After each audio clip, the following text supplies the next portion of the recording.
Big Boss Malayalam season 7 live അപ്ഡേറ്റിലേക്ക് സ്വാഗതം. അങ്ങനെ ഇന്ന് ബിഗ് ബോസ് അനൗൺസ് ചെയ്യുന്നുണ്ട്, ആദിലയുടെയും നൂറയുടെയും ഫാമിലി വരുന്നുണ്ട് എന്ന് പറഞ്ഞുകൊണ്ട് അനൗൺസ് ചെയ്യുന്നുണ്ട്. ആ സമയത്ത് ചെറിയൊരു പ്രതീക്ഷയൊക്കെ ആദിലയുടെയും നമ്മുടെ നൂറയുടെയും ഫേസിൽ കാണാനായിട്ട് സാധിക്കും. ഒരു പക്ഷെ അവരുടെ ഉള്ളിൻ്റെ അറിയാം ഞങ്ങളുടെ ഫാമിലി ഒരിക്കലും വരില്ല എന്ന്. അതിനെക്കുറിച്ച് നൂറയും ആദിലയും ഒക്കെ ബിഗ് ബോസിൽ ഒരുപാട് സംസാരിച്ചതാണ്. എന്നിരുന്നാൽ പോലും ചെറിയൊരു പ്രതീക്ഷ ഒരുപക്ഷെ ഉണ്ടാകാനുള്ള സാധ്യതയും ഉണ്ട്. ഇപ്പോ ദിയാസിനെയും അതുപോലെ ജാസ്മിനുമാണ് അവരുടെ ഫാമിലി ആയിട്ട് വന്നിരിക്കുന്നത്. എന്താണെന്ന് വെച്ചാൽ അവരുടെ ഫ്രണ്ട്സ് തന്നെയാണ്.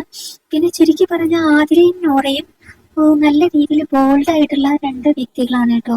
ഇനിയിപ്പോ ഫാമിലി വന്നില്ല എന്ന് കരുതി അവർക്ക് അങ്ങനത്തെ വിഷമങ്ങളൊന്നുമില്ലെങ്കിലും ചെറിയൊരു വിഷമം മറ്റുള്ളവരുടെ ഫാമിലിയൊക്കെ വരുന്ന സമയത്ത് ഇവരുടെ ഫേസിലും ഉണ്ടാകുന്നത് സ്വാഭാവികമാണ്.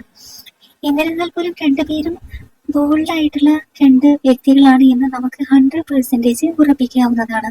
ഇതൊക്കെയാണ് ഇപ്പോൾ ലൈവിൽ നടന്നുകൊണ്ടിരിക്കുന്നത്.